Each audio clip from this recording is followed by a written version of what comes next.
বৃহস্পতিবার সকালে বারুইপুর স্টেশনে জনসংযোগ এবং ভোটের প্রচার করেন যাদবপুরের সিপিআইএম প্রার্থী সৃজন ভট্টাচার্য। তাকে দেখা যায় অটো ড্রাইভারদের সঙ্গে তিনি আলাপচারিতা করতে ব্যস্ত। ভোটের জন্য আশীর্বাদ চান বামেদের তরুণ প্রার্থী। সৃজন বলেন, যত বেশি মানুষের কাছে পৌঁছে যাওয়া যায় সেই চেষ্টা করছি।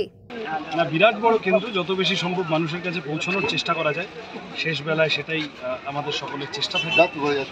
এবং আমি শিওর যাদবপুরের মানুষের গত 2.5 মাস ধরে ঘুরে যা মুখচোখ দেখেছি, তারা তৃণমূল, বিজেপি, তোলাবাজি, দাঙ্গাবাজি থেকে নিষ্কৃতি চাইছেন।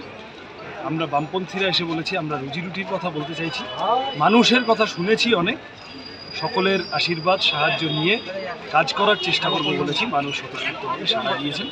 এদিন ওবিসি বাতিল নিয়ে রাজ্য সরকারের বিরুদ্ধে মুখ খুললেন তিনি। সৃজনের দাবি, রমনাথ কমিশনের সুপারিশের মাধ্যমে বামফ্রন্ট সরকার দেশের প্রথম ওবিসির সংরক্ষণের জন্য ব্যবস্থা করেছিল, কিন্তু তৃণমূল রমনাথ কমিশনের সুপারিশকে মান্যতা দেয়নি। যাদবপুরের সিপিআইএম প্রার্থী আরও বলেন, তৃণমূল তারাও বাংলা বাঁচাও।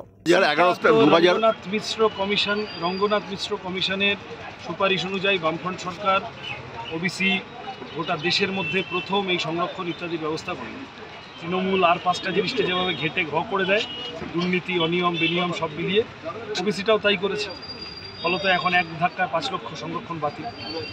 তৃণমূলের হাতে পড়লে এই জিনিস হতে বাধ্য। তৃণমূল তাড়াও, বাংলা বাঁচাও, চাকরি ফেরাও। আগামী 1 জুন ভোট দেবেন যাদবপুরের গণদেবতারা। এবার যাদবপুরের ত্রিমুখী লড়াই। ভোট ময়দানে কংগ্রেস সমর্থিত বাম প্রার্থী সৃজন ভট্টাচার্য রয়েছেন, বিজেপির অনির্বাণ গঙ্গোপাধ্যায় রয়েছেন, অন্যদিকে তৃণমূলের রয়েছেন সায়নী ঘোষ। বারুইপুর থেকে গোপাল শীলের রিপোর্ট, ওঙ্কার বাংলা।